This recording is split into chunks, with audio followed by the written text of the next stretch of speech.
ஆண்டவருடைய வசனத்துக்கு நாங்கள் போவோம்.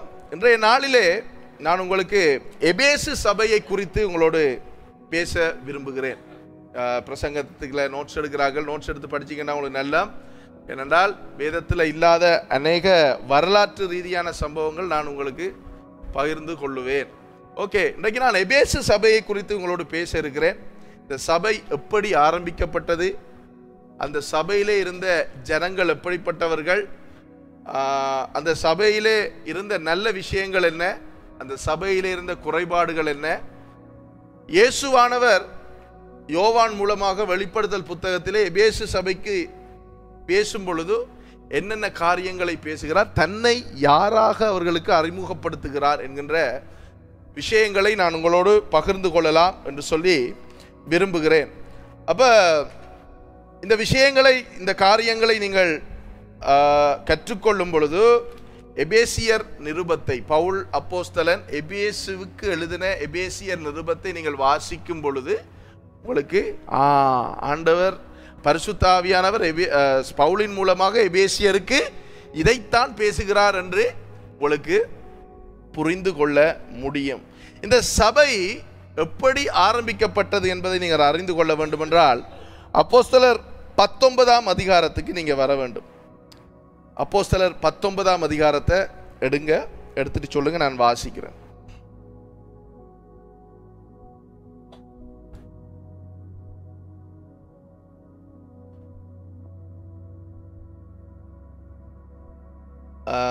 புதிய ஏற்பாட்டில் 190வது பக்கம்,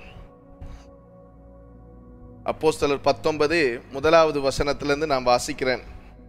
பாருங்க. அப்பல்லோ என்பவன் கொரிந்து பட்டணத்திலே இருக்கையில் பவுல் மேடான தேசங்கள் வழியாய் போய் எபேசுவுக்கு வந்தான். அங்கே சில சீஷரை கண்டு.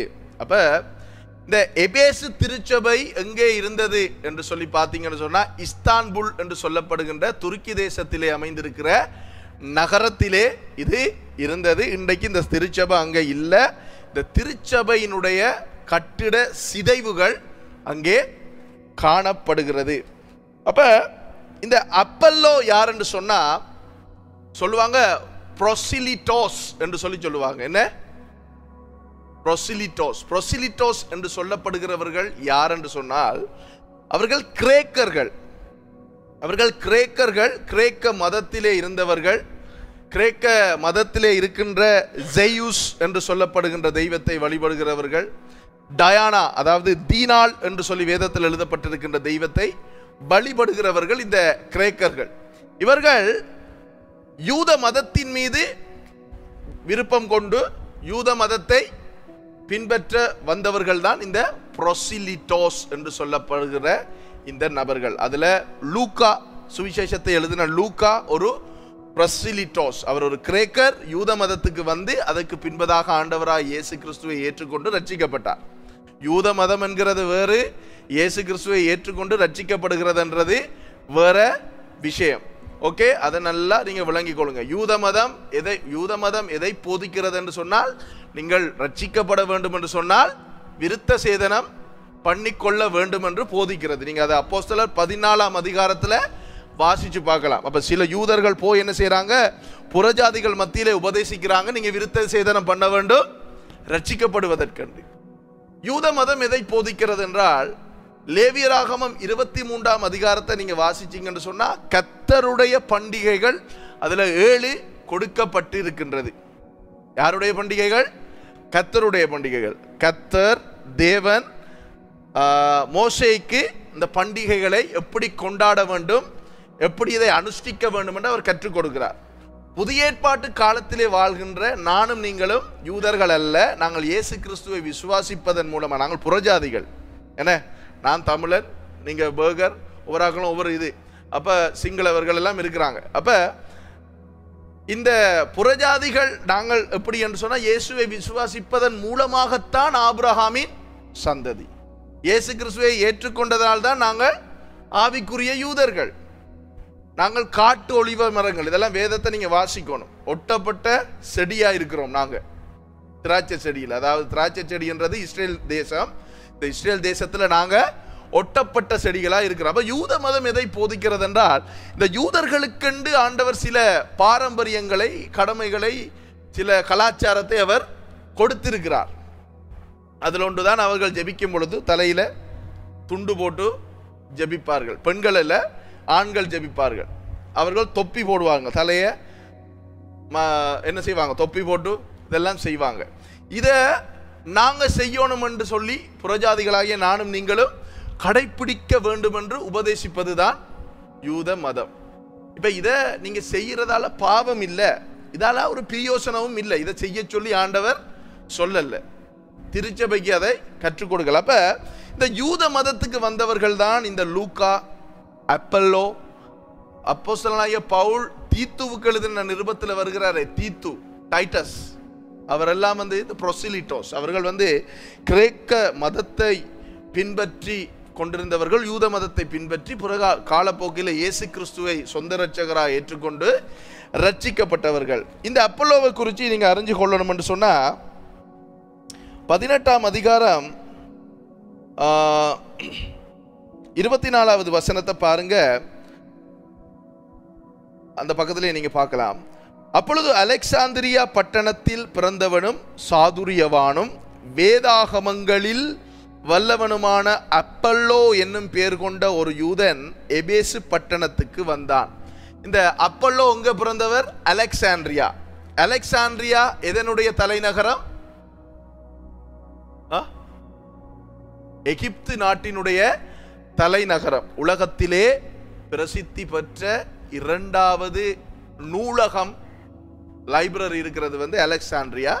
அது இன்றைக்கு இல்லை, அது எரிக்கப்பட்டு எல்லாமே என்ன நடந்தது, சுக்குநூறாகி போயிட்டு. எப்போ எரிக்கப்பட்டதுன்னா இந்த கிளியோபெட்ரான்னு சொல்லி நீங்க கேள்விப்படுவீங்க, இந்த ராணியினுடைய காலத்தில் இது எரிக்கப்பட்டு போயிட்டு. அப்ப இந்த அப்பல்லோ அலெக்சாண்ட்ரியா பட்டணத்தில் இருந்து அவர் வேதாகமங்களில் வல்லவன் என்று சொல்லி இங்க எழுதப்பட்டிருக்கு. வேதாகமங்கள் என்றா சிந்திச்சிராங்க, இந்த வேதத்தை விட வேற எதுவும் வேதம் இருக்கான்னு சொல்லி. அப்படி இல்லை, யூதர்களுக்கு அவங்க வேதாகமங்கள் என்று தான் பன்மையில சொல்லுவாங்க. ஏனென்றா அவங்க தோரா, கெத்துவீம், நெபீம் என்று சொல்லி வேதத்தை அவங்க 3 வகையாக பிரித்து வச்சிருக்காங்க. தோரா என்று சொன்னால் மோசே மூலமாக எழுதப்பட்ட ஆதியாகமம், யாத்ராகமம், எண்ணாகமம், லேவியராகமம், உபாகமம். இந்த கெத்துவீம் என்று சொல்றது வந்து எழுத்துக்கள், யோபு, ரூத், நியாயாதிபதிகள், இந்த புத்தகங்கள் எல்லாம் இருக்கு தானே, இதெல்லாம் வந்து கெத்துவீம் என்று சொல்லுவாங்க. கெத்துவீம் என்றால் எழுத்துக்கள். நெஃபீம் என்று சொன்னால் தீர்க்க தரிசன புத்தகங்கள். பழைய ஏற்பாடுல தீர்க்க தரிசன புத்தகங்கள் இருக்கு தானே. அப்ப இது 3ஐயும் சேர்த்தது தான் அவங்க வேதாகமங்கள் என்று சொல்லுவாங்க. அதுதான் இந்த 24வது வசனத்துல அப்பல்லோவை பற்றி பேசும் பொழுது, அப்பல்லோ வேதாகமங்களில் வல்லவனுமான அப்பல்லோ என்னும் பெயர் கொண்ட ஒரு யூதன் எபேசு பட்டணத்துக்கு வந்தான். அவன் கர்த்தருடைய மார்க்கத்திலே உபதேசிக்கப்பட்டு யோவான் கொடுத்த ஸ்தானத்தை மாத்திரம் அறிந்தவனாய் இருந்து ஆவியில் அனலுள்ளவனாய் கர்த்தருக்கு அடுத்தவைகளை திட்டமாய் போதகம் பண்ணி கொண்டு வந்தான். அப்ப இந்த அப்பல்லோவை பத்தி உங்களுக்கு ஒரு அறிமுகத்தை நான் உங்களுக்கு கொடுத்திருக்கிறேன். அப்பல்லோ யார், ஏன் இதெல்லாம் உங்களுக்கு தேவைன்னு சொன்னா, வேதத்தை நீங்க வாசிக்கும் பொழுது அவங்க எந்த கலாச்சார பின்னணியில் இருந்தாங்களோ அந்த அந்த அந்த விதமாகத்தான் அவர்களுடைய எழுத்துக்கள் எல்லாம் இருக்கும். இப்ப இயேசுவானவர் உவமைகளாய் பேசும் பொழுது அவர் விதை விதைக்கிறவனுடைய உவமையை பேசினார், சரியா? தாளந்து உவமையை பேசினார், இப்படி பல உவமைகளை பேசினார். இந்த உவமைகள் எல்லாம் இலங்கையில வாழ்ற நமக்கு, நாங்க இங்க இருக்கிற இந்த கலாச்சாரத்துக்கு ஏற்ற விதமாக அதை வியாக்கியானம் செய்தோம்னா எல்லாமே உழைச்சி போயிடும். அவர் எந்த நாட்டில் இருந்தார்? இஸ்ரேல் தேசத்திலே இருந்தார். பெத்லஹேமிலே பிறந்தார், நாசரேத்தூரிலே வளர்ந்தார், என்ன கலிலேயாவிலே கப்பர்நகூமிலே அவருடைய ஊழியம் ஆரம்பிக்கப்பட்டது, எருசலேமிலே அவர் கொலை செய்யப்பட்டார்.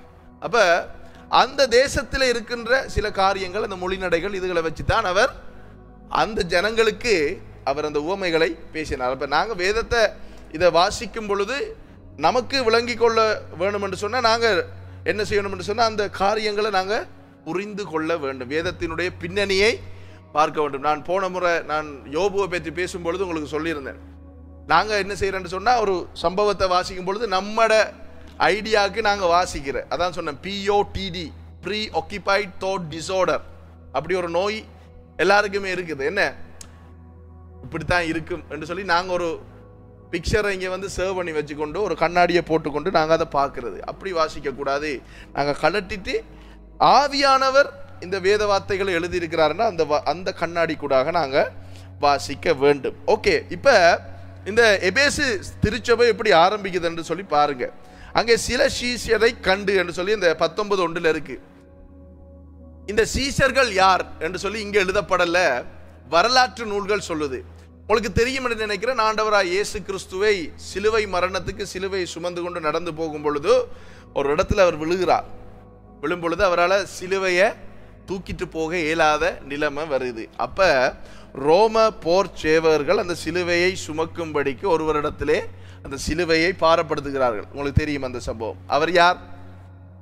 சீமோன். என்ன சீமோன்? சிரேனே ஊரானாகிய சீமோன். இப்ப இந்த சிரேனே ஊர் எங்க இருந்தது? வேதத்தை இப்படித்தான் படிக்கணும். சிரேனே ஊராகிய சீமோன் என்றால் யார்? யார் இந்த சிரேனே ஊர்? ஓகே, சாலமோனுடைய மரணத்துக்கு பின்பதாக இஸ்ரவேல் தேசம் 2ஆக பிளவுபட்டது. அது உங்களுக்கு தெரியும். வடராஜ்யம், தென் ராஜ்யம். வடக்கை இஸ்ரேல் என்று சொல்லி அழைத்தார்கள். வடக்குல மொத்தம் 19 ராஜாக்கள் அரசாட்சி செய்தார்கள் மொத்தமா, வடக்கு மட்டும். அப்ப இந்த வடக்கு ஆண்டவர் யார்? யெரோபெயாம் என்று சொல்லப்படுகின்ற இவர் ராஜகுலத்து ஆள் இல்ல. சாலமோனுடைய அந்த படைகள்ல அங்க வீட்டில் இருந்த ஒரு சாதாரண ஒரு நபர். இவர் வந்து பெஞ்சமின் கோத்திரத்தை சேர்ந்தவர். இவர் ராஜாவா வாரத்துக்கு எந்த தகுதியும் இல்லை. ஏன் 2ஆம் ஆண்டவர் பிளந்தார் என்று சொன்னால் சாலமோனுடைய பாவம். 1 ராஜாக்கள் 11 நீங்க வாசிக்கலாம். சாலமோன் என்ன செய்கிறார் என்றால் அவருடைய 700 மனைவிகளும் 300 மறுமனையாட்டிகளுக்கும் என்ன செய்கிறார்? அவங்களோட தெய்வங்களுக்கு கோயிலை கொண்டு வந்து எங்க கொண்டு வந்து கட்டுறார்? இஸ்ரேல் நாட்டில் கட்டுறார். எகிப்திய தெய்வம், எமோரியர் தெய்வம், எபூசியர் கடவுள் எல்லாத்தையும் கொண்டு வந்து இங்க கட்டுப்படுது. ஆண்டவருக்கு கோபம் வருமா இல்லையா? ஆண்டவர் சொன்னார், நீ இந்தபடியாக செய்தபடியால் நான் இந்த ராஜ்யத்தை 2ஆக பிளப்பேன். அப்ப அதனாலதான் பிளக்கிறார். சாலமோனுடைய குமாரனாகிய ரெகோபெயாம் என்ன செய்யறான் என்று சொன்னா யூதேயா என்று சொல்லப்படுகிற தெற்கு பகுதியை வந்து அவன் வந்து ஆட்சி செய்யறான். அங்க 2 கோத்திரம் தான் இருந்தது. ஒன்று வந்து யூதா கோத்திரம், அடுத்தது பெஞ்சமின் கோத்திரம். இது 2 தான் அங்க இருந்தது. யெரோபெயாம் வடக்கு பகுதியை ஆட்சி செய்தான். அப்ப யூதேயாவில் வந்து 20 ராஜாக்கள் மொத்தமாக. நீங்க அதெல்லாம் வாசிக்கலாம். 4ஆம் புத்தகம், ராஜாக்கள் புத்தகத்தை வாசிங்கன்னு சொன்னா உங்களுக்கு ஒரு ஐடியா வரும். 20 ராஜாக்கள் யூதேயாவை மட்டும் ஆளுகை செய்கிறார்கள். இதுல சிலர் வந்து என்ன செய்யறாங்க என்று சொன்னா கர்த்தருக்கு பிரியமா நடக்கிறாங்க, சிலர் வந்து கர்த்தருக்கு விரோதமாக நடந்து கொள்கிறார்கள். இப்படி பல காரியங்கள் அங்க நடக்குது. அப்பையும் அங்க மனம் திரும்பல. ஆண்டவர் என்ன செய்யறார்? இதுக்கு பிறகு தீர்க்கதரிசிகளை எழுப்புகிறார். ஏசாயா, எரேமியா, என்ன ஆகாய், செப்பனியா, ஓசியா, இப்படி எல்லாரையும் அனுப்பி அவர்களை எச்சரிக்கும்படிக்கு அனுப்புகிறார். அப்பையும் இவங்க என்ன செய்தாங்க? தீர்க்கதரிசிகளை பிடிச்சி அடி என்று அடிச்சாங்களே ஒழிய மனம் திரும்ப இல்லை. இப்ப மனம் திரும்பாத பொழுது ஒரு நியாய தீர்ப்பு வருகிறது. பாபிலோன் தேசத்து ராஜாவாகிய நேபுகாத்நேச்சார் மன்னன் வந்து யூதேயா என்று அழைக்கப்படுகிற தெற்கு பகுதியை முற்றிலுமாக என்ன செய்கிறான்? அங்க இருக்கிறார்களை சிறைப்பிடிச்சு கொண்டு போறான். கிட்டத்தட்ட 3 தடவை அவனுடைய படையெடுப்பு அங்க நடந்தது. முதலாவது தடவை அவன் சிறைப்பிடித்து கொண்டு போனார்கள் தான் தானியேல், சாத்ராக், மேஷாக், ஆபேத், நேகு என்று சொல்லப்படுகின்ற இவர்களை கொண்டு போகிறான். சரிதானே? அடுத்தது 2ஆம் தடவை படையெடுப்புல தான் எசேக்கியேல் தீர்க்கதரிசியோடு சேர்ந்து கொஞ்சம் பேரை பிடிச்சு கொண்டு போறான். 3வது படையெடுப்புல என்ன நடக்குது என்று சொன்னால், எருசலேம் தேவாலயம், சாலமோன் கட்டின தேவாலயத்தை அடித்து நொறுக்கி சுக்குநூறாக்கி எல்லாத்தையும் எம்டி ஆகிட்டு அவன் போயிடுறான். அதுக்கு பிறகு இஸ்ரேல் தேசத்துக்கு வந்த, இஸ்ரேல் என்று சொல்லும் பொழுது வடக்கு ராஜ்யத்துக்கு ஒரு நியாய தீர்ப்பை ஆண்டவர் அனுப்புகிறார். அது அசிரியர்களாலே வருகிறது. இந்த அசிரியர்கள் வந்து எதையும் அடிக்கல, உடைக்கல, ஒன்றும் செய்யல. அவங்க என்ன செய்தாங்க தெரியுமா?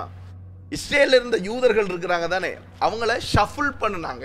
ஷஃபிள் பண்றேன்னு சொன்னா என்ன செய்தா, இங்க இருக்கிற யூதர்களை கொண்டு வேற வேற தேசங்களுக்குள்ள கொண்டு போட்டு அந்தந்த ஜாதிகளோட கலந்து விட்டாங்க.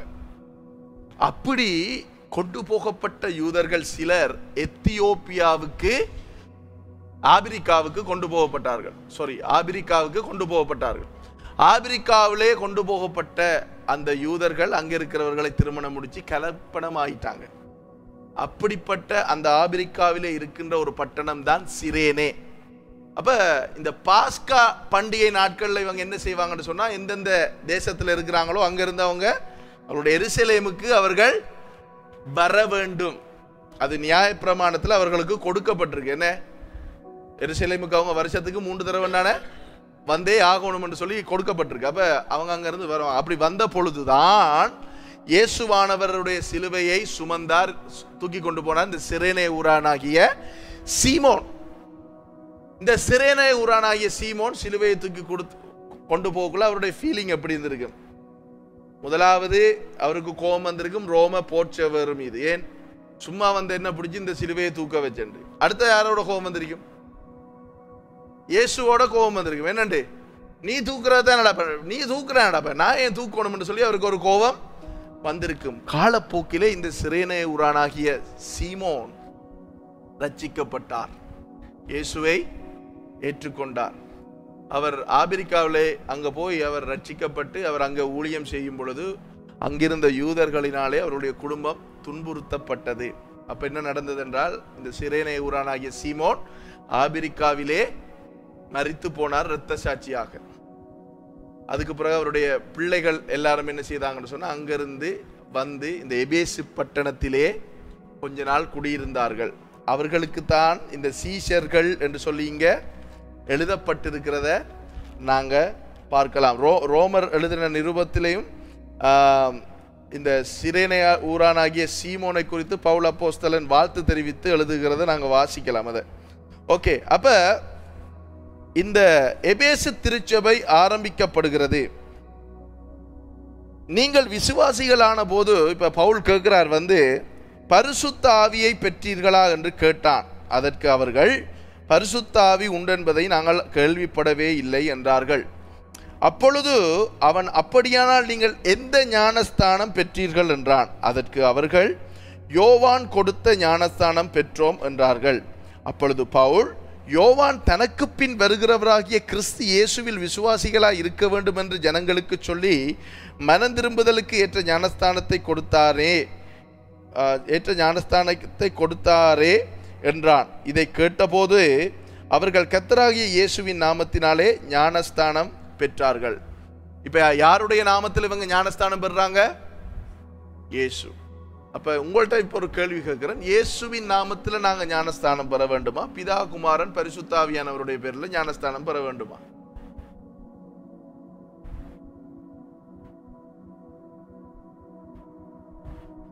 அப்ப இங்க இயேசுவின் நாமத்தில் ஞானஸ்தானம் இருக்கு, குழப்பமா இல்லையா?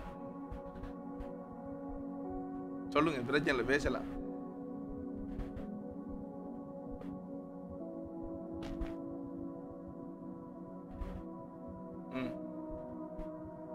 இல்ல இல்ல, அது பரிசுத்த வேற, ஞானஸ்தானம். ஓகே.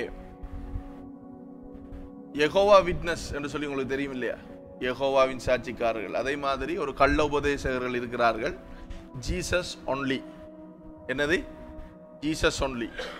பிதாவங்களுக்கு தெரியாது, பரிசுத்தானவரை நாங்கள் பார்த்ததில்லை, இயேசு தானே இந்த பூமிக்கு வந்தார், அதனால் இயேசு மாத்திரமே என்று சொல்லி சொல்லப்படுகின்ற ஒரு கூட்டத்தார் இருக்கிறார்கள். அவர்கள் இந்த வசனத்தை எடுத்துக்கொண்டு ஜனங்களை குழப்பித் திரிகிற ஒரு கூட்டத்தார். சரிதானே? அது ஒரு உபதேசம்.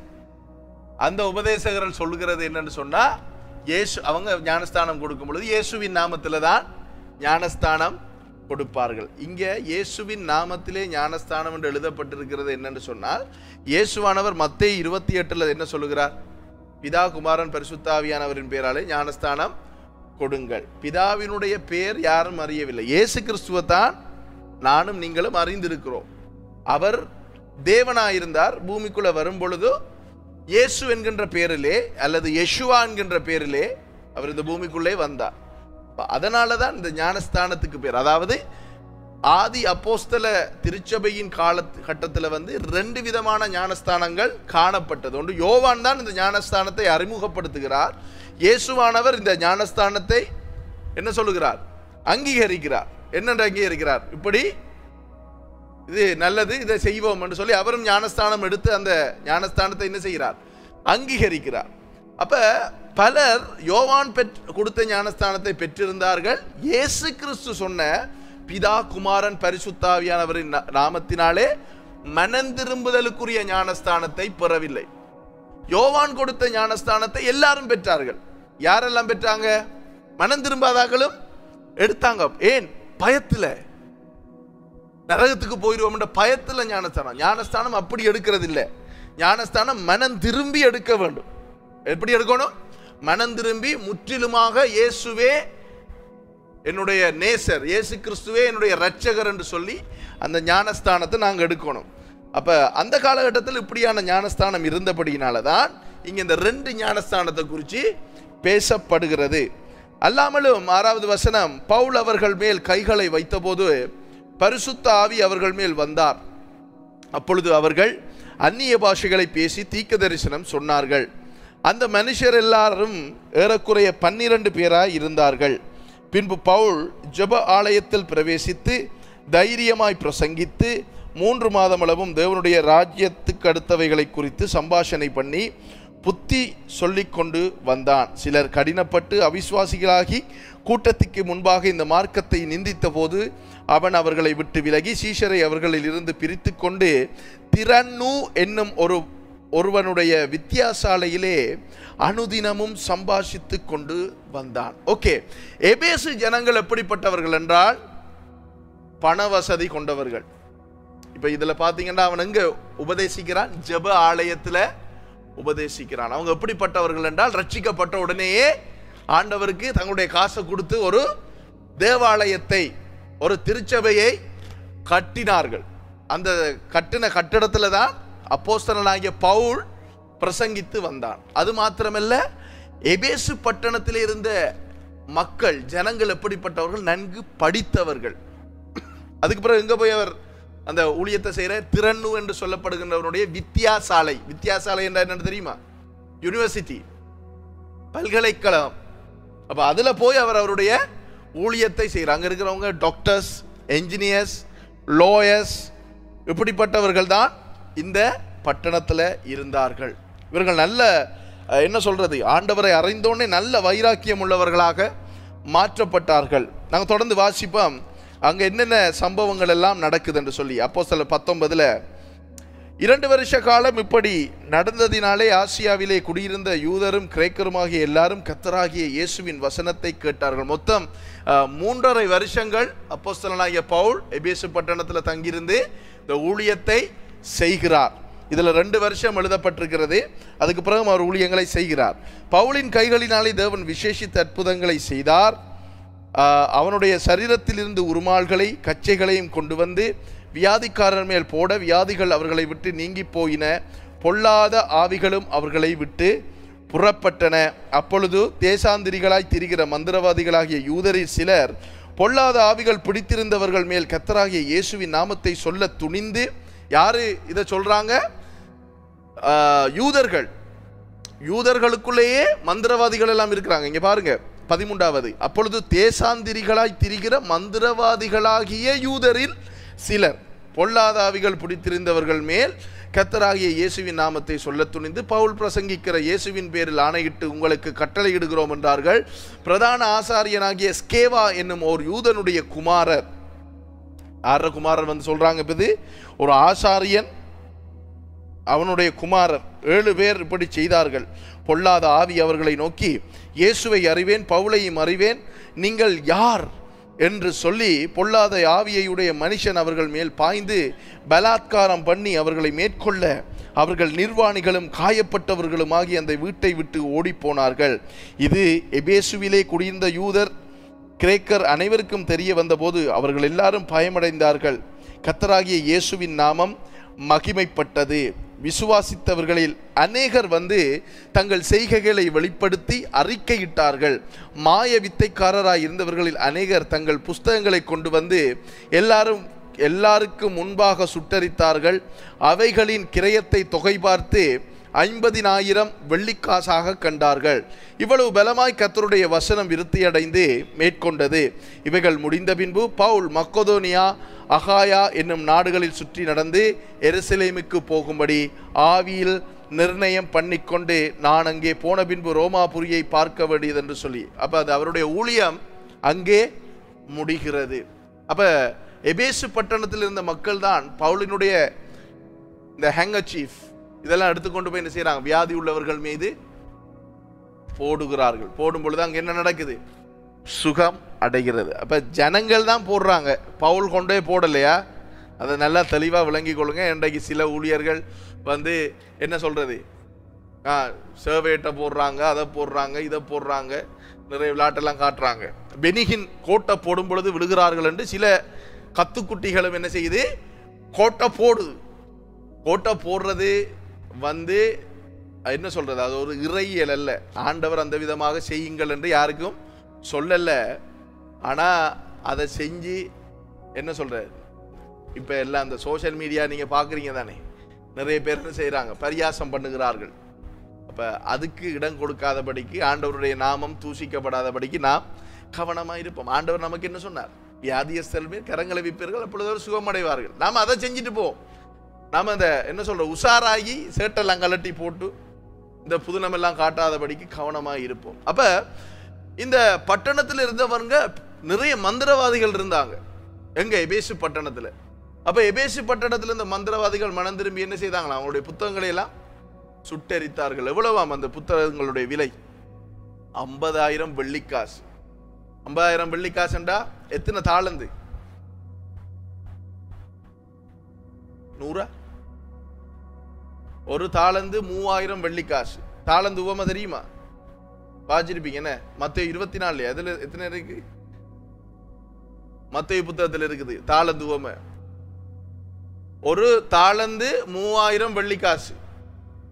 ஒரு வெள்ளிக்காசுக்குள்ள 2 டிராக்மா அல்லது டினாரியஸ் இருக்கும். டினாரியஸ் என்று சொல்லப்படுவது ரோமர்களுடைய லத்தீன் மொழியில அவர்களுடைய காசு, அவர்களுடைய கரன்சி. டிராக்மான்னு சொல்லுகிறது வந்து கிரேக்க மொழியில கிரேக்கர்களுடைய காசு. ஒரு வெள்ளிக்காசுக்குள்ள எத்தனை இருக்கும் என்று சொன்னா 2 டிராக்மா அல்லது டினாரியஸ் இருக்கும் ஒரு வெள்ளிக்காசுக்குள்ள. இயேசுவானவர் பேதுரு இடத்துல சொல்லுகிறார்ல, அவர் மீனை பிடிங்க என்ன, அதுல வாய்க்குள்ள என்ன இருக்கும், எத்தனை வெள்ளிக்காசு இருக்கும்? ஒரு வெள்ளிக்காசு இருக்கும். அதை எடுத்துக்கொண்டு போய் என்ன செய்ய சொல்றார், எனக்கும் உனக்கும், பேதுருட்ட சொல்ற, எனக்கும் உனக்கும் வரிய கட்டிவிட்டு வா. அப்ப 2 பேர்ற வரி காசு ஒரு வெள்ளி. விளங்கிச்சா? 2 பேர்ற வரி டாக்ஸ் அந்த காலத்துல ஒரு வெள்ளி.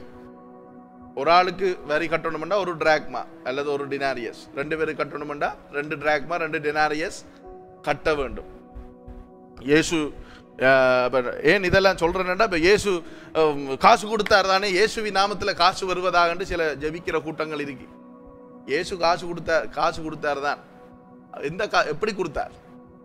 வரி பணம் செலுத்த வேண்டும், அதுக்கு தேவையான பணத்தை மீண்ட வாய்க்குள்ள இருந்தது கொடுத்தார்.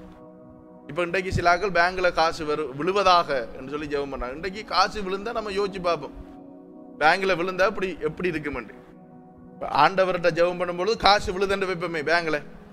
ஆண்டவர் அப்படி என்றா இன்னொருத்தண்ட பேங்க்ல இருந்த காசு ஆண்டவர் போய் களவெடுத்து கொண்டுதான் உங்களோட பேங்க்ல போட முடியும். ஏன்?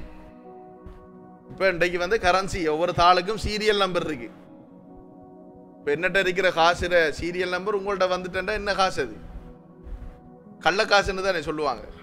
அப்ப சில சிந்திக்க தெரியாத, புதறிவில்லாத, முட்டாள்தனமான ஊழியர்கள் என்ன செய்யற, ஆண்டவர் காசு கொடுப்பார். எப்படி கொடுப்பார்? ஒரு நபரிடத்துல ஆண்டவர் பேசும் பொழுது அவர்கள் வந்து சொல்லுவாங்க, உங்களோட ஊழியத்துக்கு இதை தாரம், அல்லது உங்களுக்கு இந்த தேவை இருக்குன்ற ஆண்டவர் பேசினார், இந்த பணத்தை நீங்க வச்சுக்கொள்ளுங்க தாரது வேற. பேங்க்ல காசு டிங் டுங் கண்டு விழுறதெல்லாம் வந்து கர்த்தருடைய வார்த்தைக்கு முரணான காரியம். அப்ப 50,000 வெள்ளிக்காசு அவர்கள் எடுத்தார்கள்டா எவ்வளவு? இன்றைக்கு கணக்கு பார்க்கும் பொழுது கிட்டத்தட்ட கோடிக்கணக்கில் வரும் அந்த மந்திர புத்தகங்களுடைய விலை. அப்படி அப்ப ஆண்டவர் அந்த விதமாக எபேசு பட்டணத்திலே இந்த திருச்சபையை ஆரம்பித்தார். ஓகே, அப்ப உங்களுக்கு இப்ப எபேசியர் புத்தகம் வாசிக்கும் பொழுது விளங்கும் ஆண்டவர் ஆவியானவர் பவுலின் மூலமாக என்னென்ன விஷயங்களை எழுதியிருக்கிறார். அங்க நீங்க அந்த 6 அதிகாரத்தையும் வாசிங்கன்னா தெரியும். டீமோனாலஜி, அதாவது பிசாசுகளை பற்றி அங்க எழுதப்பட்டிருக்குது 6ஆம் அதிகாரத்தில். ஏனென்று சொன்னா அவங்க விளங்கிக் கொள்வார்கள் அதெல்லாம் என்று சொல்லி அவங்களுக்கு தெரியும். யாருக்கு? பவுலுக்கு தெரியும். அதனால தான் அங்கே எழுதப்பட்டிருக்கு. ஓகே, இப்போ வெளிப்படுத்தல் புத்தகத்தில் 2ஆம் அதிகாரத்தில் இந்த எபேசு சபைக்கு ஆண்டவராக இயேசு கிறிஸ்து பேசுகின்ற ஒரு செய்தி இருக்கிறது. அந்த செய்தியை நாங்கள் தியானித்து பார்ப்போம். ஓகே, எபேசு 2ஆம் அதிகாரம். வெளிப்படுத்தல் புத்தகத்தை எழுதினவர் யார்? எந்த யோவான்?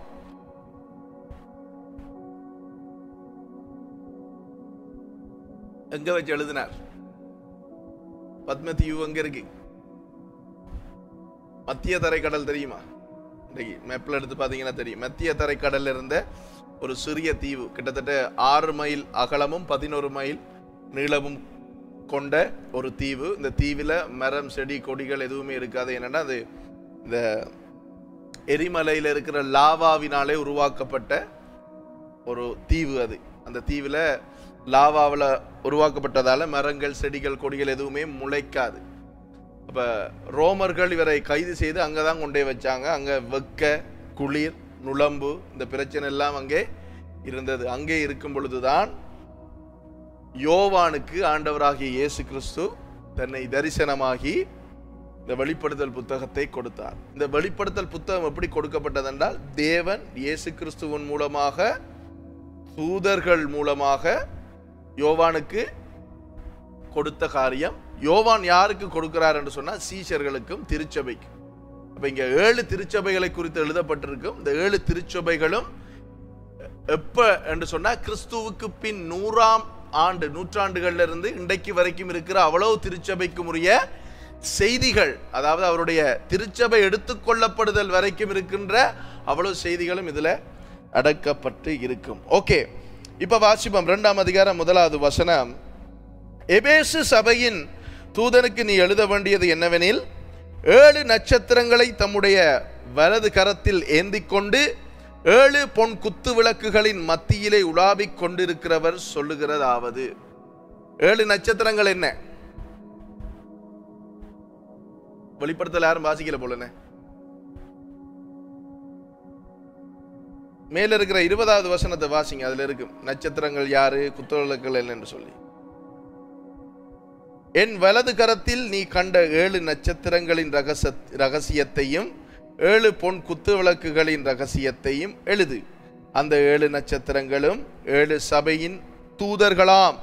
நீ கண்ட 7 குத்து விளக்குகளும் 7 சபைகளாம். சபையின் தூதன் என்று சொல்லும் பொழுது தூதர் தேவதூதன் இல்ல, ரெப்ரசன்டேட்டிவ் தூதரகம் என்று சொல்லுவோமல்ல, அந்த தூதர் தான் இது. அதாவது அந்த சபையினுடைய போதகர் அல்லது பாஸ்டர் அல்லது மேய்ப்பர், அந்த சபையின் தலைமை ஊழியக்காரருக்கு எழுதப்படுகின்ற செய்தி. அந்த ஊழியக்காரரின் மூலமாக அந்த சபையில் இருக்கிற ஜனங்களுக்கு எழுதுகின்ற செய்தி. 7 நட்சத்திரங்களை தம்முடைய வலது கரத்தில் ஏந்தி கொண்டு ஆண்டவராய் இயேசு கிறிஸ்து இருக்கிறார். அப்ப இந்த 7 நட்சத்திரங்களும் யாரு? 7 ஊழியக்காரர்கள். அப்ப இன்றைக்கு பிழையான உபதேசிக்கிற ஊழியர்கள் உண்டு, வேத புரட்டர்கள் உண்டு, வேதத்தை பிழையாக வியாக்கியானம் செய்கிறவர்கள் உண்டு. சரிதானே? அவர்களை குறித்து நீங்க எதுவும் பேசிடாதீங்க. ஏனென்றால் அவர்கள் ஒரு காலத்தில் நல்லா ஊழியத்தை ஆரம்பிச்சவங்க இன்றைக்கு பிழையான இடத்துல அவங்க போய் நிற்கிறாங்க. அவங்க யாருடைய கையில் இருக்கிறாங்க? இயேசுவின் கைகள். அப்ப இயேசுவின் கையில் இருக்கிற ஒரு ஆளை நம்ம பேசினா பேசுறதுக்கு நமக்கு தகுதி இருக்கா? ஊழியர்களை குறித்து பேச நமக்கு எந்த தகுதியும் இல்லை. நம்ம பேசக்கூடாது. ஏன்? இயேசுவின் கைகளில் அவங்க இருக்காங்க. ஒருவேளை அவங்க இன்றைக்கு பிழை செய்யலாம், நாளைக்கு ஆண்டவரை மன்னியும் என்னுடைய பாவங்களை என்று சொல்லி அறிக்கை விட்டா ஆண்டவர் மன்னிச்சிடுவார். நாம தொடர்ந்து பேசிக்கொண்டே இருந்தோம்டா நமக்கு தான் பிரச்சனை. அடுத்த பக்கம் சொல்றேன், இப்ப அவங்க இயேசுவின் கைகளில் இருக்கிறாங்கன்றதுக்காக அவங்க நினைச்சபடியெல்லாம் ஆடையும் இயலாது. இப்ப நாம ஒரு ஊழியனண்டா இயேசுவின் கைகளில் இருக்கிறேன் என்று சொன்னா நான் அதுக்குரிய தகுதி உள்ளவனாக அதுக்குரிய தாழ்மை உள்ளவனாக, ஐயோ இயேசுவினுடைய கையில் நான் இருக்கிறேன்டாப்பா என்று சொல்லி மிகவும் பயங்கரமாக பயந்தவனாக நான் நடந்து கொள்ள வேண்டும். இன்றைக்கு நிறைய விசுவாசிகள் பின்மாற்றம் அடைந்திருக்கிறது காரணம் ஊழியர்கள். அதுக்கு நான் எதுவுமே செய்ய முடியாது. ஏன்? அவங்க அந்த திருச்சபைக்கு போனாங்க, அதால பாதிக்கப்பட்டாங்க, பின்மாற்றம் அடைஞ்சிருக்கிறாங்க. ஓகே, ஊழியரால பாதிக்கப்பட்டவர்கள் ஊழியரால பின்மாற்றம் அடையலாம். ஆனால் இயேசுவை விட்டு பின்மாற்றம் அடைகிறது மிகவும் பாதிப்புக்குரிய, மிகவும் பாரதூரமான ஒரு காரியம். நானும் ஒரு காலத்தில் அப்படித்தான் இருந்தேன். அதனால தான் சொல்றேன், நமக்கு இந்த உலகத்தில் இருக்கிற திருச்சபைகள், கள்ள திருச்சபைகள் இருக்குது. ஆண்டவராய் இயேசு சொன்னார், நான் என் சபையை கட்டுவேன், பாதாளத்தின் வாசல்கள் அதை மேற்கொள்ளாது. அப்ப இயேசுவாலே கட்டப்படாத கள்ள திருச்சபைகள், கள்ள ஊழியர்கள் இருக்கு. பரிசுத்த வேதாகமம் தெளிவாக நமக்கு போதிக்கிறது, அவருடைய வருகை நாட்கள்ல இந்த மாதிரி இருக்கும் என்று. அப்ப நாங்க ஆச்சரியப்பட வேண்டியது இல்ல, வேதத்தை வாசிச்சோம்னா நமக்கு தெரியும். அப்ப அப்படி இருக்கும் பொழுது நாங்க ஆண்டவரை விட்டு பின்வாங்க கூடாது. சிலர் இந்த சோஷியல் மீடியாவில் நிறைய பேர் ஊழியர்களை பத்தி பேசுறத பார்க்கிறோம், தூஷிக்கிறத பார்க்கிறோம். தூஷிக்கிறது, அவங்க சொல்ற காரியம் உண்மை, அது எந்த பொய்யும் இல்லை. அந்த ஊழியன் காசை களவெடுத்தான், ஓ உண்மைதான் களவெடுத்தார். அந்த அந்த ஊழியக்காரன் ஒரு பொம்பளையோட தொடர்புள்ளவர், கள்ளப்பெண் வச்சிருக்கிறார், ஓ உண்மைதான், அது இல்லைன்று சொல்ல முடியாது. ஆனால் நாம் அதை குறித்து பேசுவதற்கு நாம் அழைக்கப்படவில்லை. நாம் யாரை குறித்து பேச அழைக்கப்படும்? நாம் இயேசுவை குறித்து பேச அழைக்கப்பட்டிருக்கிறோம். இப்படியான ஊழியர்களுக்கு எச்சரிக்கையாக இருங்கள் வேதம் நமக்கு பரிசுத்த ஆவியானவர் மூலமாக எழுதப்பட்டு போதித்திருக்கிறது. அப்ப நாங்கள் கவனமாக இருக்க வேண்டும். ஏனென்றால் இந்த ஊழியர்கள் இயேசுவினுடைய வலது கரத்திலே அவர் ஏந்தி கொண்டிருக்கிறார். 7 பொன் குத்து விளக்குகளின் மத்தியிலே உலாவிக் கொண்டிருக்கிறவர் சொல்லுகிறாவது, இந்த குத்து விளக்குகள் என்ன? சபைகள். அவர் எங்க உலாவுகிறார்? மத்தியில. அதாவது யூத கலாச்சாரத்துல ஒருவர் மத்தியில இருக்கிறார் என்று சொன்னால் அதனுடைய அர்த்தம் என்னவென்று சொன்னால் அவர்தான் தலைவர், லீடர். யாரு தலைவர்? இயேசுவானவர் சொன்னார், என் நாமத்தில் ஒருவர் அல்லது இருவர் கூடினாலும் அவர்கள் எங்க இருப்பேன்? மத்தியிலே இருப்பேன் என்றார். இப்ப இதுல எத்தனை இதழ்கள் இருக்கு? 7 இருக்கு. 7 விளக்குகளின் மத்தியில் இருக்கிறவர் யார்? இயேசு இருக்கிறார். அப்ப சபையினுடைய தலை யார்? இயேசு. அப்ப தலைவர் எங்க இருக்கணும்? மத்தியில தான் இருக்கணும். அது மட்டும் இல்ல, இந்த மத்தியில இருக்குதானே இந்த விளக்கு. இந்த விளக்குக்கு பேர் எபிரேய மொழியில் ஷெமம் என்று சொல்லுவாங்க. அதாவது ஊழியக்கார விளக்கு. இந்த மெனோராவை அங்க கொளுத்தும் பொழுது எப்படி கொளுத்துவாங்கன்னு சொன்னா, இந்த விளக்கு எடுத்து இதுல கலட்ட முடியாது, அவங்க எடுத்து என்ன செய்வாங்கன்னு சொன்னா இந்த பக்கம் கொளுத்துவாங்க, அதுக்கு பிறகு இந்த பக்கம் கொளுத்தி பிறகு இந்த பக்கம் கொளுத்துவாங்க. இந்த விளக்குக்கு இன்னொரு பேர் என்ன சொன்னா ஊழியக்கார விளக்கு. இயேசு என்ன சொன்னார்? நான் ஊழியம் கொள்ள வரவில்லை, ஊழியம் செய்ய வந்தேன். இந்த விளக்கட தண்டை பாருங்க, இது அப்படியே உண்மையான மெனோரா பாத்தீங்கன்னா இப்படிதான் இருக்கும். இங்க நிலத்துக்கு வரும். எங்க வருது? இயேசு பரலோகத்தை விட்டு எங்க வந்தார்? பூமிக்கு வந்தார். இதுல நிறைய விஷயங்கள் பேசலாம், நேரம் போயிடும். அப்ப விளக்குகளின் மத்தியிலே இருக்கிற தலைவர் இயேசு. அப்ப சபைகளின் தலைவர் இயேசு. அவர் சொல்லுகிறார், உன் கிரியைகளையும், 2வது வசனம், உன் பிரயாசத்தையும் உன் பொறுமையையும் நீ பொல்லாதவர்களை சகிக்க கூடாமல் இருக்கிறதையும் அப்போஸ்தலர் அல்லாதவர்கள் தங்களை அப்போஸ்தலர் என்று சொல்லுகிறதையும் நீ சோதித்து அவர்களை பொய்யர் என்று கண்டறிந்ததையும். அப்ப இவங்க எப்படிப்பட்டவர்கள்? இவர்கள் உன் கிரியைகளை அறிந்திருக்கிறேன் என்றார். என்ன கிரியை என்றால், அவர்கள் ரட்சிக்கப்பட்ட உடனேயே நான் அப்போதை சொன்னேன், அவர்கள் ஒரு ஆலயத்தை, ஒரு சபை கட்டிடத்தை அவர்கள் கட்டினார்கள் சொந்த காசுல. அங்க ஆராதனைகள் எப்படி இருக்கும் என்று சொன்னா, சரியா நேரத்துக்கு ஆராதனை ஆரம்பிக்கும். ஏன்? படித்தவர்கள் இல்லையா? நேரத்துக்கு ஆரம்பிக்கும். அங்க சபை கூடுதல் எப்படி இருக்கும் என்று சொன்னா, சரியா 8 மணிக்கு ஆராதனைண்டா 8 மணிக்கு முதலே திருச்சபைக்கு ஜனங்கள் வந்து விடுவார்கள். அந்த ஒழுங்கு அங்கே இருந்தது. அது மாத்திரமல்ல, உலகத்துல முதலாக இந்த எபேசு திருச்சபை மக்கள் தான் துண்டு பிரதி ட்ரக்ஸ் அடிச்சு கொடுப்போம் இல்லையா, இந்த ஊழியத்தை ஆரம்பித்தவர்கள். மற்ற இந்த கலாத்தியா, மற்றது கொரிந்திங்கெல்லாம் சபை இருந்தது தான். ஆனால் அங்கே கட்டட சபைகள் இருக்கல, வீடுகள், வீட்டு முற்றம், மரத்துக்கள், இந்த மாதிரி தான் அங்கே திருச்சபை இருந்தது. ஆனால் எபேசுவில் இப்படி திருச்சபையை அங்கே உருவாக்கப்பட்டிருந்தது. உன் பிரயாசத்தை, அந்த பிரயாசம்தான் என்னன்னு சொன்னால், அவங்க துண்டு பிரதிகள் எடுத்து சுவிசேஷ ஊழியங்கள் தெருவில் நின்று செய்து கொண்டு வந்தார்கள். உன் பொறுமையையும் அறிந்திருக்கிறேன், நல்ல பொறுமையானவன் நீ, நீ பொல்லாதவர்களை சகிக்க கூடாமல் இருக்கிறதையும். அதான் நான் அப்போதை சொன்னேன் தானே, நம்ம எல்லாருக்குமே ஒரு உணர்வு உண்டு. இந்த ஊழியன் இப்படி செய்கிறாரு என்று சொல்லி நமக்கு உணர்வு உண்டு. சகிக்க கூடாத ஒரு நிலைமை இருக்கு. ஆனால் நாங்கள் சகிக்கத்தான் வேண்டும். அதுதான் கிறிஸ்துவினுடைய சுபாவம். இயேசு என்னையும் உங்களையும் சகிக்கலையா?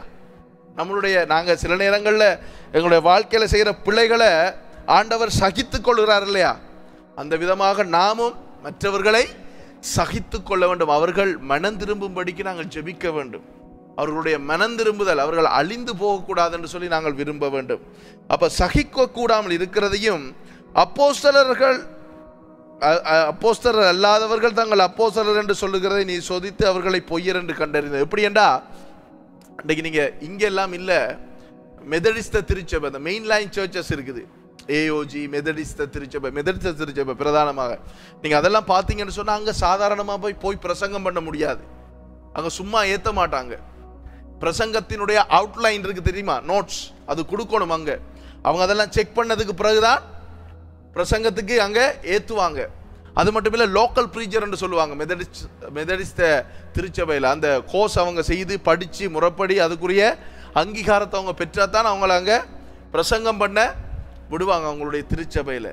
அப்படி இங்கே எபேசு பட்டணத்தில் அந்த மாதிரி சிஸ்டம் ஒன்று இருந்தது. எல்லாரையும் புல்பிட்டில் ஏற்ற மாட்டான், செக் பண்ணி ஓகே இவர் கர்த்தருடைய ஊழியக்காரன் தான் என்று சொன்னதுக்கு பிறகுதான் ஏற்றுவான். அதான் இங்கே சொல்லப்பட்டிருக்கு, அப்போஸ்தலர் அல்லாதவர்கள் தங்களை அப்போஸ்தலர் என்று சொல்லுகிறதை நீ சோதித்து அவர்களை பொய்யர் என்று கண்டறிந்தாய். 3வது வசனம், நீ சகித்து கொண்டிருக்கிறதையும் பொறுமையா இருக்கிறதையும் என் நாமத்தின் நிமித்தம் இளைப்படையாமல் பிரயாசப்பட்டதையும் அறிந்திருக்கிறேன். வடிவா பாருங்க, இளைப்படையாமல் பிரயாசப்பட்டு கொண்டிருக்கிறது இருக்கா, பட்டதுன்னு இருக்குதா? இறந்த காலமா நிகழ்காலமா? ஆண்டவர் பேசும்போது தெளிவா பேசுவார். இவங்க இதெல்லாம் செஞ்சாங்க, ஒழுங்கா எல்லாம் செஞ்சாங்க. கடைசியில் என்ன நடந்தது என்று பாருங்க. 4வது வசனம், ஆனாலும் நீ ஆதியில் கொண்டிருந்த அன்பை விட்டா என்று உன் பேரில் எனக்கு ஒரு குறையுண்டு. இதெல்லாம் செய்தாங்க, காசு செலவழிச்சு கட்டடம் கட்டினாங்க, துண்டு பிரதி கொடுத்தாங்க, ரோட்டில் ரெண்டு சுவிசேஷ ஊழியம் செய்தாங்க. ஆனா முடிவு பரியந்தம் செய்ய இல்லை. வேதம் நமக்கு என்ன சொல்லுகிறது? ஆண்டவராய் இயேசு என்ன சொன்னார்? முடிவு பரியந்தம் நிலை நிற்பவனே ரட்சிக்கப்படுவான். ரட்சிக்கப்படுவான், காப்பாற்றப்படுவான், எடுத்துக்கொள்ளப்படுவான், அல்லது பரலோக ராஜ்யத்துக்குள்ள பிரவேசிப்பான். மற்றவன் போகலாமா? போக முடியாது. மிகவும் பாரதூரமான ஒரு விஷயம்.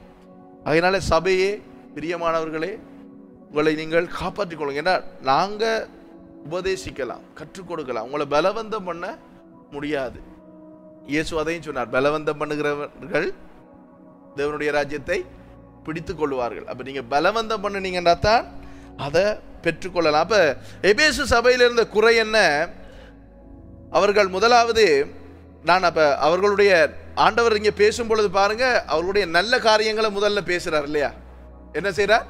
அவங்கள்ட்ட இருக்கிற நல்ல விஷயங்களை முதல்ல பேசுறார். பேசினதுக்கு பின்பதாக அவருடைய குறைபாடுகளையும் ஆண்டவர் சுட்டிக்காட்ட மறக்கவில்லை. சுட்டிக்காட்டுகிற ஆதியில இருந்த அன்பை நீ விட்டு விட்டாய். நம்மளும் அப்படித்தானே, ஆரம்பத்தில் நாங்கள் ரட்சிக்கப்பட்ட புதுசுல இருந்த அந்த உற்சாகம், ஆண்டவருடைய ஊழியத்தை செய்யணும், ஆண்டவருடைய நற்செய்தியை நாங்கள் எப்படியாவது மற்றவர்களுக்கு சொல்லணும் என்கின்ற அந்த காரியம் ஆரம்பத்தில் நமக்கு இருந்திருக்கும். இன்றைக்கு நம்மளை பார்த்தா நம்மகிட்ட இல்லைன்னு சொல்ல முடியாது. ஆனால் அந்த அந்த அந்த அந்த உற்சாகமும் அந்த விருப்பமும் இன்றைக்கு குறைந்திருக்கும். ஆண்டவர் என்ன சொல்லுகிறார்? அந்த விருப்பத்தையும் அந்த உற்சாகம், அந்த அன்பு உங்களுக்கு வேண்டும், நீங்கள் உற்சாகமாக இருக்க வேண்டும் என்று சொல்லி பேசுகிறதை நாங்கள் பார்க்கிறோம். ஆகையால் நீ, 5வது வசனம், நீ இன்ன நிலைமையிலிருந்து விழுந்தாய் என்பதை நினைத்து மனம் திரும்பு. அப்ப ஆதியில இருந்த அன்பு நம்மள இல்லைன்னு சொன்னா நாம் என்ன செய்யணுமா? மனம் திரும்ப வேண்டும் என்று ஆவியானவர் ஆண்டவராய் இயேசு கிறிஸ்து இங்கே பேசுகிறதை பார்க்கிறோம். ஆதியில் செய்த கிரியைகளை செய்வாயாக, இல்லாவிட்டால் நான் சீக்கிரமாக உன்னிடத்தில் வந்து நீ மனம் திரும்பாத பட்சத்தில் உன் விளக்கு தண்டை அதனிடத்தில் இருந்து நீக்கி விடுவேன். விளக்கு தண்டை நீக்குவேன் என்றால் உன் கதை முடிஞ்சு, அதாவது உனக்கு வெளிச்சம் இல்லை. ஏனெண்டா அந்த காலத்துல ஒரு தண்டுல தான் அந்த விளக்கு இருக்கும், அதை தான் அந்த வைப்பாங்க, அதுல இருந்து தான் வெளிச்சம் வரும். அந்த நாள்ல எலக்ட்ரிசிட்டி இல்லை. அப்ப அந்த விளக்கு தண்டை நீக்கினால் என்ன நடக்கும்டா? வெளிச்சம் நின்று போகும். ஏனென்றால் இயேசு சொன்னார், நானே உலகத்துக்கு வெளிச்சமாய் இருக்கிறேன்.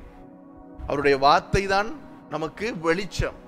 அப்ப இந்த வெளிச்சம் நம்மிடத்திலிருந்து, நம்முடைய வாழ்க்கையிலிருந்து, நம்முடைய திருச்சபையிலிருந்து, நம்முடைய ஊழியங்களிலிருந்து, நம்முடைய குடும்பத்திலிருந்து எடுத்துக்கொள்ளப்பட்டால் அது மிகவும் பாரதூரமான ஆபத்தான ஒரு நேரம். ஆகையினால நீ இன்ன நிலைமையிலிருந்து விழுந்தாய் என்பதை நினைத்து மனம் திரும்பி ஆதியில் செய்த கிரியைகளை திருப்பி செய்வாயாக, இல்லாவிட்டால் நான் சீக்கிரமாய் உன்னிடத்தில் வந்து நீ மனம் திரும்பாத பட்சத்தில் உன் விளக்கு தண்டை அதனிடத்தில் நின்று நீக்கி விடுவேன். 6வது வசனம், நான் வெறுக்கிற நிக்கோலாய் மதஸ்தரின் கிரிகைகளை நீயும் வெறுக்கிறாய், இது உன்னிடத்தில் உண்டு. நிக்கோலாய் மதஸ்தருடைய கிரிகைகளை அவர்கள் வெறுக்கிறார்கள். இந்த நிக்கோலாய் மதஸ்தர் யார் என்று சொன்னா, நீங்க அப்போஸ்தலர் 6ஆம் அதிகாரத்தில் வாசிக்கும் பொழுது அங்க ஒரு பிரச்சனை நடக்குது. அந்த பிரச்சனை என்று சொன்னா, விதவைகளை அங்க பராமரிக்கல, விதவைகளுக்கு அவங்க சரியா சாப்பாடு கொடுக்கல. யூதர்களுடைய ஒரு என்ன சொல்றது, அவர்களுக்கு ஒரு குணம் இருக்குது, விதவைகளை அவங்க மதிக்க மாட்டார்கள். கிரேக்கர்கள் எப்படிப்பட்டவர்கள் சொன்னா, அவங்க விதவைகளை கனம் பண்ணுவார்கள், மதிப்பார்கள். அப்ப கிரேக்கருக்கும் யூதருக்கும் அப்போஸ்தலர் 6ஆம் அதிகாரத்தில் ஒரு சின்ன முரண்பாடு ஏற்படுது. ஏன்னா அவங்களுக்கு விதவைகளுக்கு சாப்பாடு கொடுக்கலன்னு சொல்லி. அப்ப அந்த நேரத்தில் அப்போஸ்தலர்கள் தீர்மானிக்கிறார்கள் என்ன சொன்னா, பரிசுத்த ஆவியானவரினாலே நிரப்பப்பட்ட, பரிசுத்த ஆவியானவரினாலே வழிநடத்தப்படுகின்ற ஒரு எத்தனை பேர், ஒரு 6 பேரை நம்ம ஏற்படுத்துவோம் இந்த பந்தி விசாரிப்பின் ஊழியத்துக்கு. அதுல முதலாவது வருகிறார் யாரு? ஸ்தேவான். இந்த ஸ்தேவான் தான் கல்லறி உண்டு முதலாக இரத்த சாட்சியாக மரித்தவர், இயேசு கிறிஸ்துவினுடைய சுவிசேஷத்தை சொல்லி. அவங்க பந்தி விசாரிப்புக்கு வந்தாலும் பந்தியை விசாரிச்சுட்டு மட்டும் இருக்கல, அவங்க சுவிசேஷ ஊழியம் செய்தார்கள். பிலிப்புவை பத்தி உங்களுக்கு தெரியும், எத்தியோப்பிய மந்திரிக்கு அவர் சுவிசேஷம் சொல்லுகிறார். அப்ப இந்த பிலிப்பு ஊழியம் தெரியும். அதுல ஒருவர் வருகிறார் கடைசியா, நிக்கோலா என்று சொல்லி. இந்த நிக்கோலா தான் காலப்போக்கில் என்ன செய்கிறார் என்றால், ஆண்டவரை விட்டு பின்வாங்கி போய் 3 விதமான கள்ள உபதேசங்களை கொண்டு வந்தார். முதலாவது, விக்கிரகங்களுக்கு படைக்கப்பட்டதை நீங்கள் சாப்பிடலாம் என்று சொல்லப்படுகின்ற ஒரு உபதேசத்தை கொண்டு வந்தார். 2வது, திருச்சபையில் இருக்கிறவங்க விபச்சாரம் செய்யலாம், அது ஒரு பாவம் இல்லை என்று சொல்லி ஒரு உபதேசத்தை அவர் கொண்டு வந்தார். அதுக்கு பின்பதாக ஒரு உபதேசத்தை கொண்டு வந்தார். என்ன தெரியுமா?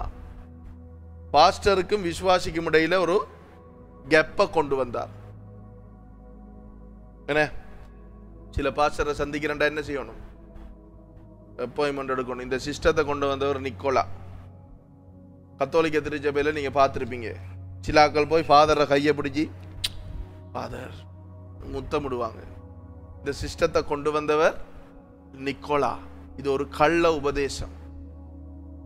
ஊழியக்காரன் விசுவாசிகளுக்கு ஊழியம் செய்யறதுக்கு தான் ஊழியக்காரனை ஒழிய குந்துலகரி உட்கார்ந்துட்டு ராஜா மாதிரி இருக்கிறதுக்கு இல்லை. இயேசுவானவர் ஊழியம் செய்ய வந்தார்.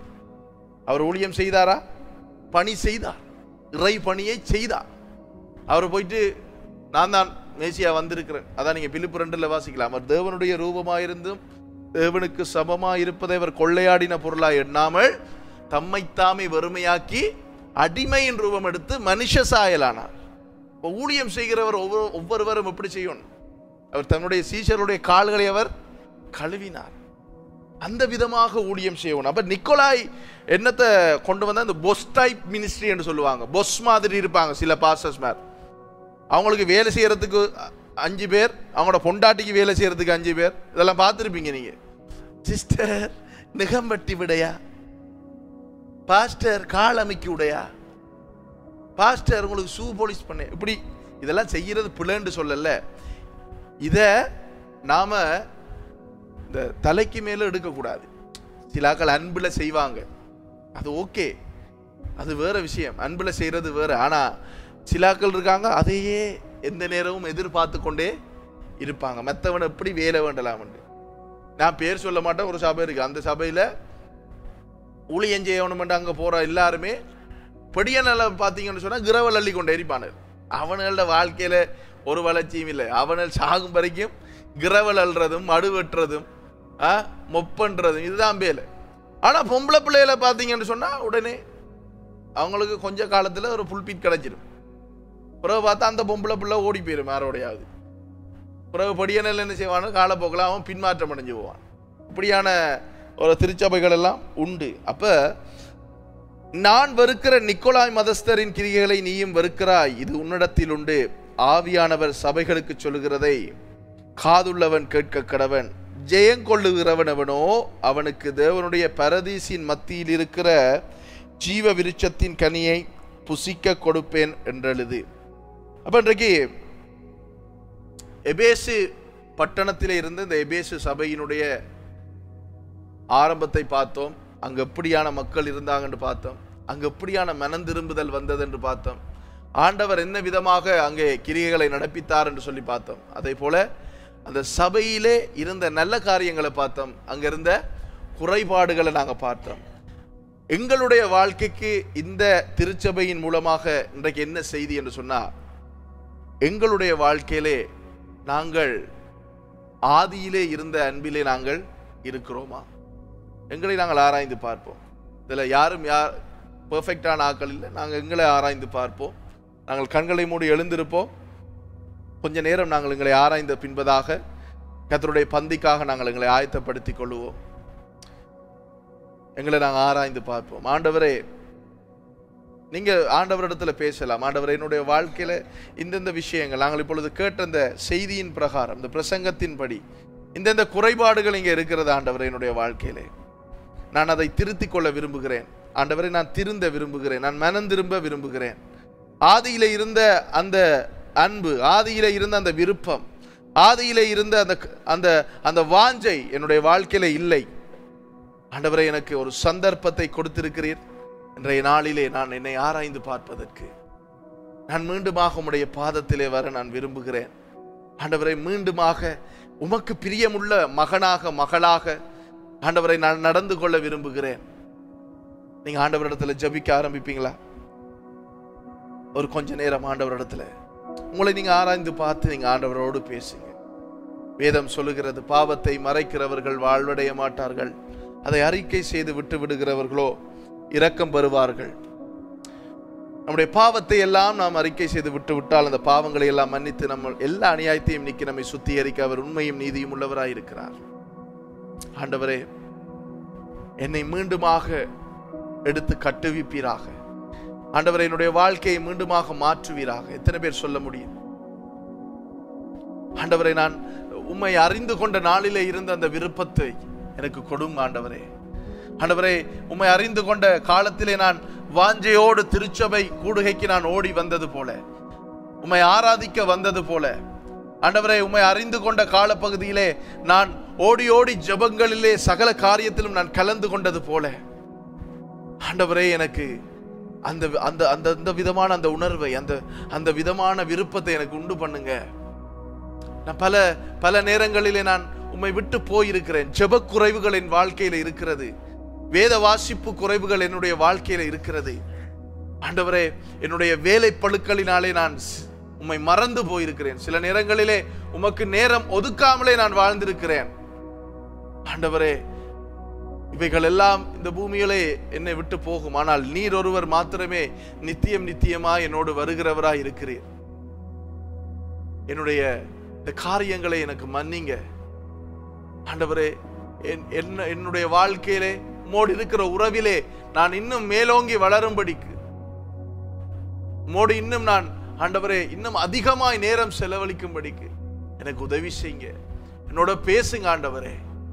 ஆண்டவரே, நீர் பாகுபாடு பார்க்கிறவர் அல்ல, நீர் ஒவ்வொருவரோடும் பேசுகிற தேவனாயிருக்கிறீர். பேசுவீராக. என்னை இந்த நேரத்திலே கழுவுங்க. என்னை சுத்திகரிங்க. இந்த அருமையான வேலைக்காய் நன்றி. எபேசு பட்டணத்திலே இருந்த ஜனங்களைப் போல, ஆரம்ப காலத்திலே அவர்கள் செய்த ஊழியத்தை போல நாங்களும் ஆண்டவரை உமக்காய் ஊழியம் செய்யும்படிக்கு எங்களை வழி நடத்துங்க. எங்களுக்கு உதவி செய்யுங்கப்பா. நாங்கள் அப்படியே இந்த நேரத்திலே கர்த்தருடைய பந்திக்குள்ளே நாங்கள் கடந்து செல்லுவோம்.